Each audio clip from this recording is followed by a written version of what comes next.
Hello everyone, welcome to Dreamcatcher's 5 days public speaking course. I am Dreamly Besbora, your mentor for this series. Today is our 4th episode of this series, Public Speaking. Today I am going to give you some key qualities to become a good public speaker. আজি মই আপোনালোকক কিছুমান qualities কম যিবোৰৰ সহায়ত আপোনালোকে এজন perfect public speaker হ'ব পাৰে। So the first quality to become a good public speaker is your confidence. Apnar topic jiyei nohok, apnar audience junei hok ba jiyei nohok, apnar jodi confidence level bhal thake, apni jodi confident hoy, apni jitu koise, apnar jitu message apni deliver koribole bicharise, he message to jodi apni believe kore, then definitely audience আপোনাৰ সেই বিলিভটো আপোনাৰ সেই কনফিডেন্সটো feel কৰিব আৰু তেওঁলোকে definitely আপুনি কোৱা যেটো প্ৰেজেন্টেশন বা আপুনি দিয়া যেটো প্ৰেজেন্টেশন সেইটো তেওঁলোকে বিলিভ কৰিব so while delivering a lecture or while giving a presentation your confidence matters a lot next is your clarity means clarity of your voice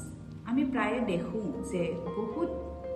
স্পিকাৰে কেতিয়াবা বহুত উচ্চ স্বৰত কয় আৰু কিছুমানে একেবাৰে লাহে লাহে কয় কিন্তু আপোনাৰ সেই যেটো আপোনাৰ ভয়েসৰ যেটো উচ্চ স্বৰত কোৱা বা একেবাৰে লাহে লাহে কোৱা সেইটোৱে আপোনাৰ টপিকটো যিমানেই ভাল নহওক কিয় আপোনাৰ শ্ৰোতা বা আপোনাৰ অডিয়েন্সে কিন্তু আপোনাৰ সেই টপিকটো এনজয় নকৰিব আপুনি যিয়েই নকক কিয় আপোনাৰ ভয়েসটো একেবাৰে ক্লিয়াৰ হ'ব লাগিব আৰু সেই যে এটা কাৰ্ভ আপোনাৰ যেটো কথা আপোনাৰ যেটো স্পিচ সেই স্পিচটোত সেই কাৰ্ভডাল থাকিব লাগিব আপুনি যেটোৱে কৈছে আপুনি সেইটো ফিল কৰিব লাগিব ক'ত আপোনাৰ ভয়েসটো অকমান ডাঙৰ কৰিব লাগিব ক'ত অকমান লাহে লাহে ক'ব লাগিব ফাৰ্স্ট আপুনি সেইটো নিজেই ফিল কৰি তেনেকৈ আপুনি ক্লিয়াৰলি আপোনাৰ প্ৰেজেন্টেশন আপুনি দিব লাগিব next is engagement means you have to engage your audience আজিকালি আমি দেখো যে যিবিলাক সিঙ্গাৰ হয় পপুলাৰ সিঙ্গাৰ তেওঁলোকৰ অডিয়েন্সক ডেফিনেটলি এংগেজ কৰে তেওঁলোকে গান গাই থকাৰ সময়ত তেওঁলোকে কেতিয়াবা অডিয়েন্সকো গাবলৈ দিয়ে নহয় জানো ঠিক তেনেদৰে whenever you are delivering your lecture or you are giving your presentation you can also engage your audience by asking some questions or by asking some stories then one more important thing is your eye contact apni jetia apnar speech di ase your eye contact matters a lot you have to maintain that eye contact with your audience apni jodi audience ok kiba koi ase aru kiba ta beleg bostu sai ase tete definitely audience e gom pabo je apnar interest to hi presentation at nai aru apni beleg kiba chinta kori ase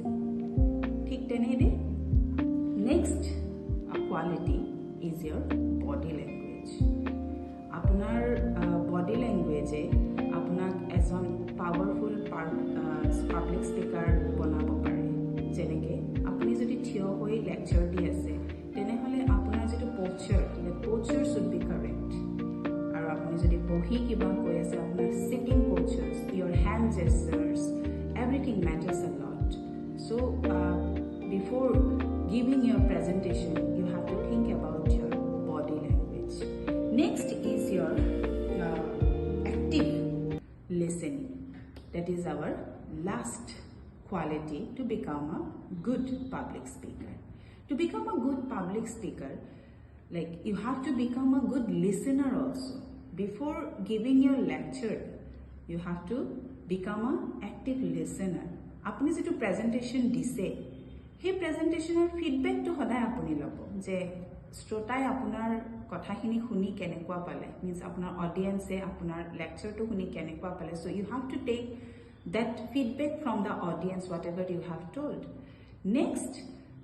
whatever question your audience asks you have to listen the questions properly then only you can answer those questions so these are few qualities by following which you can become a good public speaker so you just go through all the episodes of this series and next we have one more episode in which I will tell you some other